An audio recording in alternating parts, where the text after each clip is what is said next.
Hello students, I am Mehboob Ali, PGT Chemistry, Kendriya Vidyalaya Byawar, and today we are going to discuss chapter 5 of class 11, that is state of matter. And today our topic is intermolecular forces and deviation of gases from the ideal gas behavior. So let's start. So in this topic we will discuss about the intermolecular forces. So intermolecular forces are of two types, that are attractive forces and repulsive forces. These forces act between the interacting particles, means that are atoms and molecules. So students, one thing you have to remember that in this topic we will not consider the electrostatic forces between ion and the atom covalent bond. These attractions and these interactions we will not consider. Okay, intermolecular forces that we are going to discuss are the forces that exert after the formation of molecules. Okay, so these forces actually decide the states of matter. So students, out of attraction forces and the repulsion forces, we will only talk about the attraction forces.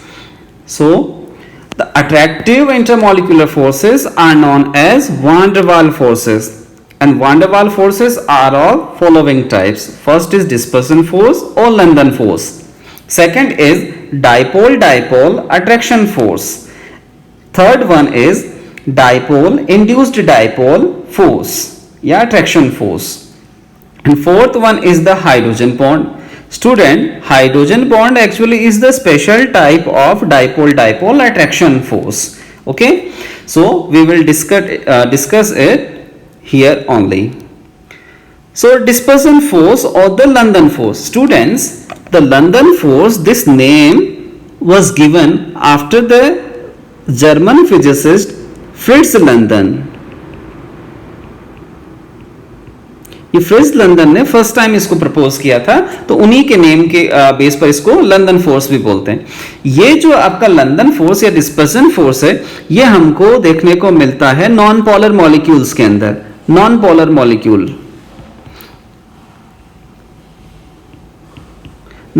Molecules के बीच में ये attraction force मिलता है. इसके अलावा जो inert gases के atoms होते हैं या जो मॉलिक्यूल्स होते हैं, उनमें भी ये अट्रैक्शन फोर्स देखने को मिलता है. स्टूडेंट्स, ये आपको एक जो है एटम ए दिख रहा है और एटम बी, ये दो एटम्स आपको यहां पर दिख रहे हैं. Atom A and atom B का जो इलेक्ट्रॉनिक क्लाउड है, this electronic cloud is spherically symmetrical and same as for the B also. Now what happen, ये जो सिमेट्रिकल अरेंजमेंट और सिमेट्रिकल डिस्ट्रीब्यूशन है इलेक्ट्रॉनिक चार्ज का, तो इसकी वजह से ये आपका एटम नॉन पोलर, इसमें कोई भी पोलैरिटी नहीं है. पोलैरिटी नहीं होने की वजह से, due to the lack of polarity, there is no attraction between the atom A and atom B. इनके बीच में अट्रैक्शन फोर्स नहीं है. बट होता क्या है, एट अ पर्टिकुलर मोमेंट ये जो आपका सिमेट्रिकल डिस्ट्रीब्यूशन है ये डिस्टर्ब हो जाता है, ये अनसिमेट्रिकल हो जाएगा. और अनसिमेट्रिकल हो जाने से ये जो है इस तरीके से अनसिमेट्रिकल हो गया. अनसिमेट्रिकल होने से हुआ क्या, व्हाट हैपन, सी, जो इलेक्ट्रॉनिक चार्ज डिस्ट्रीब्यूशन है वो अनसिमेट्रिकल होने से ये राइट साइड के अंदर इलेक्ट्रॉनिक चार्ज आपका मोर अमाउंट में चला गया है और न्यूक्लियस आपका लेफ्ट साइड में शिफ्ट हो चुका है. तो ये लेफ्ट और ये आपका इलेक्ट्रॉनिक चार्ज के अनसिमेट्रिकल हो जाने की वजह से यहां पर क्या हो गया, एक टेम्पररी डाइपोल डेवलपमेंट हो गया. There is a development of temporary dipole, you can say instantaneous dipole यहां पर बन जाता है. ये इंस्टेंटेनियस डाइपोल यहां पर अभी किस साइड में है, राइट साइड में. आपको पता है डाइपोल को जो है हम एक एरो से शो करते हैं. ठीक है, अब ये जो इंस्टेंटेनियस डाइपोल है, ये जो टेम्पररी डाइपोल है, इस टेम्पररी डाइपोल की वजह से जो इसका नेबरिंग एटम है उसमें एक डाइपोल इंड्यूस हो जाता है, इसमें डाइपोल को इंड्यूस कर देता है. इसको देख करके ये भी जो है वो डिस्टर्ब हो जाता है, अनसिमेट्रिकल हो जाता है. राइट साइड में ये जो आपकी चार्ज डेंसिटी है, जो नेगेटिव चार्ज डेंसिटी है, वो इसके न्यूक्लियस को इस तरफ अट्रैक्ट करेगी और इसका नेगेटिव चार्ज जो है वो भी राइट साइड में शिफ्ट हो जाएगा. तो इन दोनों नॉन पोलर एटम्स के अंदर क्या हो गया, here is the development of dipole moment, a temporary dipole moment. Okay ये थोड़े से पोलर हो गए, and due to this polarity there is a attraction between this negative charge and this positive charge. तो ये डिस्पर्सन फोर्स इस तरीके से होता है। आफ्टर सम टाइम ये अगेन जो है वापस क्या हो जाएंगे, ये सिमेट्रिकल हो जाएंगे। ये तो थोड़े मोमेंट के लिए बनता है, वापस ये सिमेट्रिकल हो जाता है। इस तरीके से ये लंदन फोर्स और जो डिस्पर्सन फोर्स है वो वर्क करते हैं। तो ये इंस्टेंटेनियस डाइपोल या टेम्पररी डाइपोल बनते हैं और उससे नेबरिंग एटम के अंदर इंड्यूस डाइपोल बनता है और उनके बीच में जो है वो आपका एक अट्रैक्शन फोर्स जो है बन जाता है। अब इसके कुछ कैरेक्टरिस्टिक्स देखते हैं। ये जो लंदन फोर्स है, लंदन फोर्स का जो इंटरैक्शन एनर्जी होता है वो इनवर्सली प्रोपोर्शनल होता है इन दोनों की डिस्टेंस के 6th पावर के, ठीक है। The interaction energy is inversely proportional to the 6th power of intermolecular distance। तो ये बहुत ही वीक फोर्स है, 6th पावर के inversely proportional means very very very weak force. Okay, दूसरा, अब since it is a very weak force so it is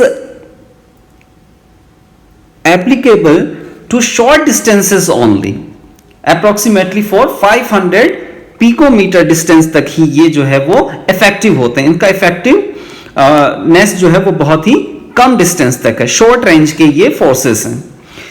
and the magnitude of this force is depend on the polarisability of the particle. अब जो particle है वो जितना easily polarise हो सकेगा उतना जल्दी उसके अंदर जो है वो टेम्पररी या इंड्यूस्ड टेम्पररी डाइपोल मोमेंट जो है वो बन जाएगा। तो उतनी ही आसानी से जो है वो इसके अंदर वो इंड्यूस्ड डाइपोल क्रिएट कर सकता है और इसका मैग्नीट्यूड जो है वो बढ़ जाता है। और ये जो आपका लंदन फोर्स है ये मेनली आपको मिलेगा एटम्स या नॉन पोलर मॉलिक्यूल्स में, लाइक आर्गन, हीलियम जैसी इनर्ट गैसेस में, या आपका हाइड्रोजन, क्लोरीन जिस टाइप के जो नॉन पोलर मॉलिक्यूल्स है उनके अंदर ये फोर्स मिलता है। अब हम सेकेंड हमारा जो टाइप है that is dipole dipole attraction force.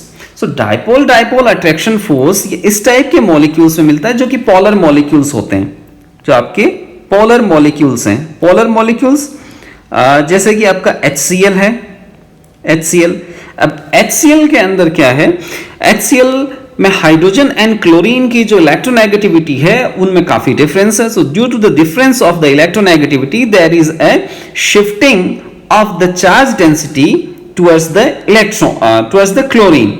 सो जो इनके जो बॉन्ड के इलेक्ट्रॉन्स होते हैं वो इलेक्ट्रॉन्स जो है वो क्लोरीन की तरफ थोड़ा सा ज्यादा शिफ्ट हो जाते हैं due to its high electronegativity, और क्लोरीन के ऊपर डेवलप हो जाता है एक पार्शियल नेगेटिव चार्ज और हाइड्रोजन पर पार्शियल पॉजिटिव चार्ज डेवलप हो जाता है। इसको हम डेल्टा प्लस और डेल्टा माइनस से शो करते हैं। सो इन मॉलिक्यूल्स के अंदर ऑलरेडी डाइपोल मोमेंट एग्जिस्ट करता है। तो यहां पर डाइपोल मोमेंट प्रेजेंट होने की वजह से क्या होगा, इस पॉजिटिव पोल और नेगेटिव पोल के बीच में अट्रैक्शन होता है। क्लियर? तो इस टाइप का अट्रैक्शन जो है वो आपको पोलर मॉलिक्यूल्स में मिलता है। अब इसके कुछ प्रॉपर्टीज देखते हैं हम लोग। So generally this is the attraction between the polar molecules like HCl, HBr etc. The dipole dipole attraction force, it is stronger than the London force and weaker than the ion ion attraction। ऐसा क्यों है? Because London force के case में क्या होता है, जो dipole moment create होता है वो शॉर्ट टाइम के लिए होता है, ठीक है, और वो वापस से ही ठीक हो जाता है। और आयन आयन अट्रैक्शन के केस में क्या होता है, इलेक्ट्रॉन टोटली ट्रांसफर हो जाता है एक एटम से दूसरे एटम के अंदर, तो वहां पर जो चार्ज का अमाउंट होता है वो हाई होता है।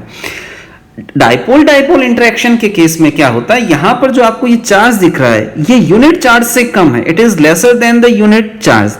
यूनिट चार्ज जो आपका 1 इलेक्ट्रॉन पर होता है 1.6 × 10⁻⁻19 कूलम, ये उससे कम होता है। जब चार्ज कम होगा तो obviously attraction between the opposite pole is also be lesser. So dipole dipole attraction London force से स्ट्रॉन्ग होगा and it will be the weaker than ion ion attraction. Now the interaction energy जो हम देखते हैं इसकी, तो interaction energy it is inversely proportional to the third power of the intermolecular distance। अगर ये आपके डाइपोल जो है अगर स्टेशनरी डाइपोल है तो ये इसकी थर्ड पावर के इनवर्सली प्रोपोर्शनल होती है। If the dipoles are rotating then in that case it is inversely proportional to the sixth power of the intermolecular distance. So ये है आपका dipole dipole attraction force. Now the third type, that is dipole induced dipole attraction. तो ये आपको मिलता है polar molecules और non polar molecules या एटम के बीच में जो अट्रैक्शन होता है वो इस टाइप का आपको मिलता है. तो सपोज करिए कि ये हमारे पास एक पोलर मॉलिक्यूल है, that is A B. B यहां पर मोर इलेक्ट्रोनेगेटिव एलिमेंट है और ए जो है वो लेस इलेक्ट्रोनेगेटिव एलिमेंट है.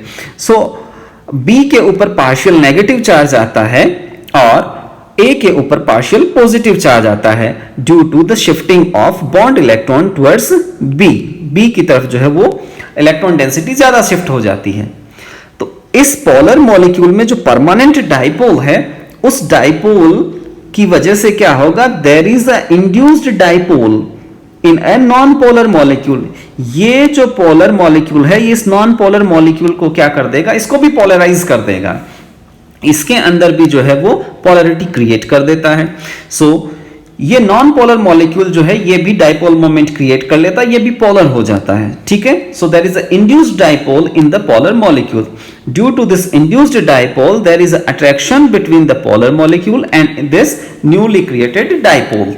सो इस टाइप का जो अट्रैक्शन फोर्स होता है वो होता है डाइपोल इंड्यूस्ड डाइपोल अट्रैक्शन. अब इसको अगर हम देखें, इसकी कुछ कैरेक्टरिस्टिक्स जो है ये आपको मिलेगा पोलर मॉलिक्यूल और नॉन पोलर मॉलिक्यूल के बीच का जो अट्रैक्शन है वो इसी टाइप का होता है.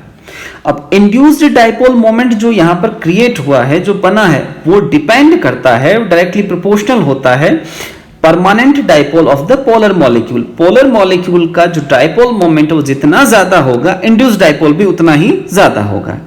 दूसरा डिपेंड करता है polarizability of the electrically neutral molecule.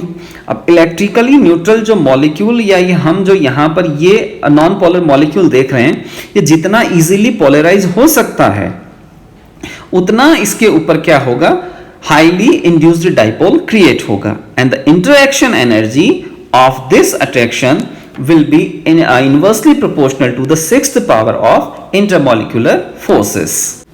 Students, अब हम बात करेंगे हाइड्रोजन बॉन्ड की. So hydrogen bond actually it is the dipole dipole attraction force का स्पेशल केस होता है. सो स्टूडेंट्स, अब हम बात करेंगे हाइड्रोजन बॉन्ड की. Actually hydrogen bond is a special case of dipole dipole attraction force. Okay. And the hydrogen bond actually is found in the molecules that have HF bond, OH bond और NH bond. सो ये इन तीन type के bond वाले molecules के अंदर ही मिलता है, बाकी में नहीं मिलता. कुछ मॉलिक्यूल्स जिनके अंदर H और Cl बॉन्ड, जहां पर क्लोरीन होता है, वहां पर भी आपको ये जो है बॉन्ड देखने को मिल जाता है. अब इस बॉन्ड की जो एनर्जी है, bond energy, it is from 10 joule to 100 kilojoule per mole तक की रेंज की होती है. तो ये जो बॉन्ड एनर्जी है ये काफी सफिशिएंट और हाई अमाउंट की एनर्जी है. ठीक है. तो इसलिए हाइड्रोजन बॉन्ड काफी इंपॉर्टेंट होता है. अब इस अमाउंट की एनर्जी होने की वजह से क्या होगा, ये जो हाइड्रोजन बॉन्ड है एक्चुअली ये स्टेट ऑफ मैटर को अफेक्ट करता है, काफी हद तक अफेक्ट करता है. ठीक है. अब जिन मॉलिक्यूल्स के अंदर हाइड्रोजन बॉन्ड मिलता है उनकी बहुत केसेस ऐसे हैं जिनके अंदर इनकी स्टेट्स जो है वो गैस से लिक्विड और लिक्विड से सॉलिड में चेंज हो जाती है. अब हम देखते हैं हाइड्रोजन बॉन्ड के types. So there are two types of hydrogen bond, intermolecular hydrogen bond and intramolecular hydrogen bond. Intermolecular hydrogen bond, it is the hydrogen bond between two different molecules. For example, HF, water, alcohol और इस type के जो आपके molecules होते हैं उनमें intermolecular hydrogen bond present होता है. See, this is the one molecule of HF, is a second molecule, third and fourth molecule. So what happened?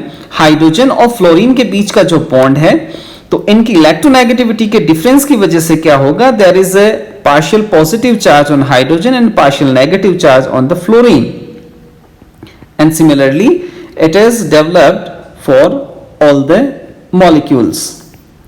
So ये जो polar molecules हैं, highly polar molecules, इनके बीच में जो bonds हैं, HF bond जो है वो highly polar bond है. So partial negative charge of the fluorine and partial positive charge of the hydrogen of the another molecule, इनके बीच में ये एक अट्रैक्शन फोर्स क्रिएट हो जाता है। ये इलेक्ट्रोस्टैटिक टाइप का बॉन्ड है। तो इसी बॉन्ड को जो है हम हाइड्रोजन बॉन्ड बोलते हैं। सो hydrogen bond is represented by a dotted line. This is hydrogen bond. Okay, so the bond which is shown here in the HF is actually intermolecular hydrogen bond. Now second type is the intramolecular hydrogen bond. This is the hydrogen bond between two atoms within a molecule. See the example. This is the orthonitrophenol. So the oxygen of the nitro group and the hydrogen of the OH group, alcoholic group. So there is a hydrogen bond between the oxygen and the hydrogen. So this is intramolecular hydrogen bond. Intramolecular hydrogen bond जो आपकी state है इसको ज्यादा effect नहीं करता है। Deviation of gases from ideal gas behavior. So what are ideal gases? Ideal gases are the gases which follows the ideal gas equation, that is PV is equal to nRT. So those gases which follow ideal gas equation are called ideal gases, and those gases which do not follow the ideal gas equation are called real gases. So what happened actually, at the high pressure the molecules of gases become so close to each other that the intermolecular attractions start operating, they become functional, and the molecules of gases do not strike the wall of container with full impact, because they are dragged back by the other molecules because of their intermolecular attraction forces. So ये ऐसा होता क्यों है? Why the gases deviate from the ideal gas behavior?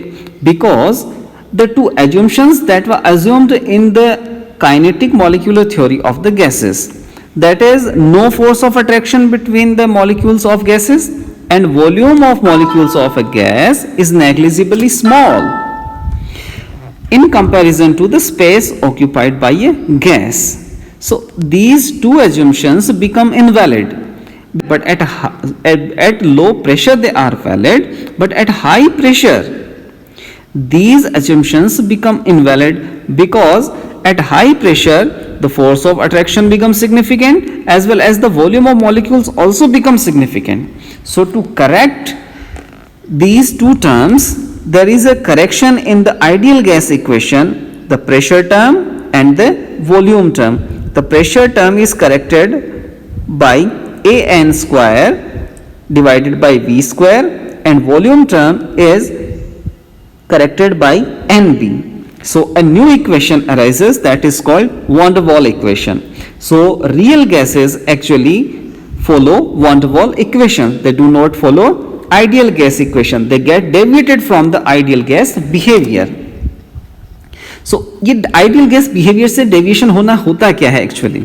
So देखिए, अगर हम एक graph draw करते हैं PV और P के बीच में, ठीक है, प्रेशर वॉल्यूम के प्रोडक्ट और प्रेशर के बीच में अगर हम ग्राफ प्लॉट करें तो क्या होगा?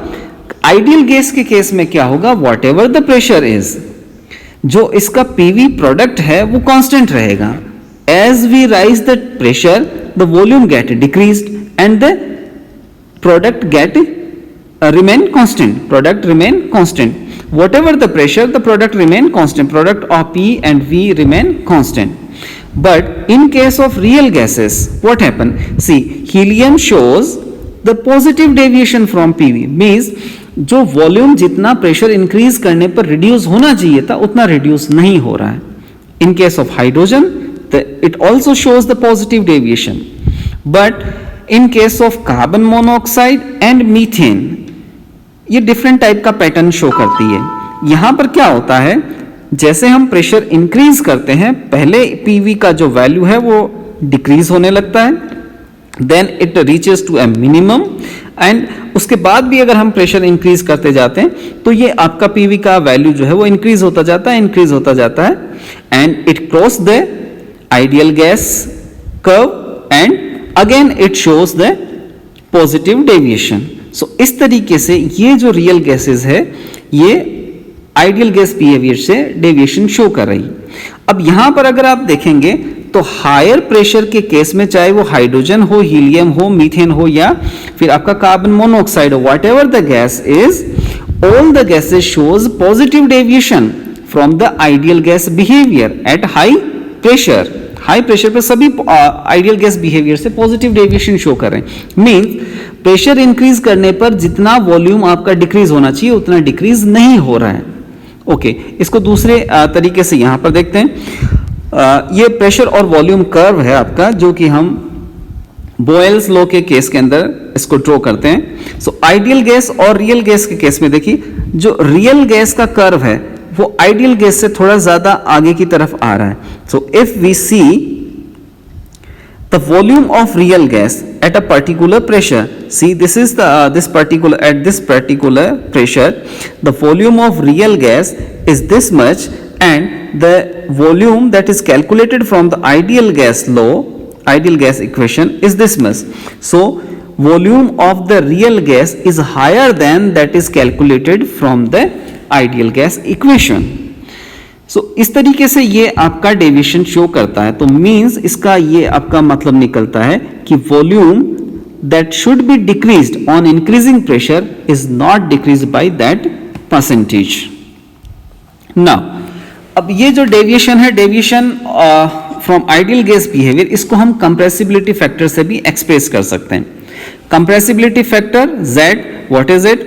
It is the ratio of product of PV and nRT. Z is equal to PV upon nRT. तो ये आपका कंप्रेसिबिलिटी फैक्टर कहलाता है.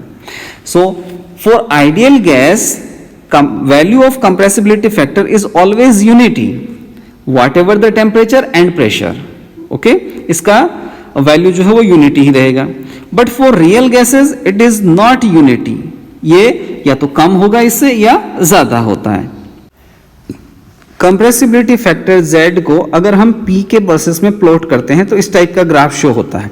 इस ग्राफ से देख करके हम बता सकते हैं कि Z का वैल्यू आइडियल गैस के लिए आता है 1. और अगर हाई प्रेशर की बात करते हैं, एट हाई प्रेशर में आप ये सारे गैसेस के लिए दे सकते हैं, Z का वैल्यू जो है इट इज ग्रेटर देन 1, ये 1 से ज्यादा आता है. मींस ये पॉजिटिव डेविएशन जो है वो शो कर रहे हैं. All the gases at high pressure shows positive deviation from the ideal gas behaviour. And eight intermediate pressure you can see the value of Z is less than 1. Okay, so this is how the real gases behaves and deviate from the ideal gas law. So the main reason of the deviation is intermolecular forces and high pressure. So high pressure पर gases जो है वो ideal gas behaviour से deviate होती है, but low pressure, at low pressure gases जो है वो आइडियल गैस इक्वेशन को काफी हद तक फॉलो करती है, जो कि हम इस ग्राफ के अंदर भी देख सकते हैं. So students, this is all for today's lesson. Thank you very much for watching this video lesson. Have a nice day. Thank you.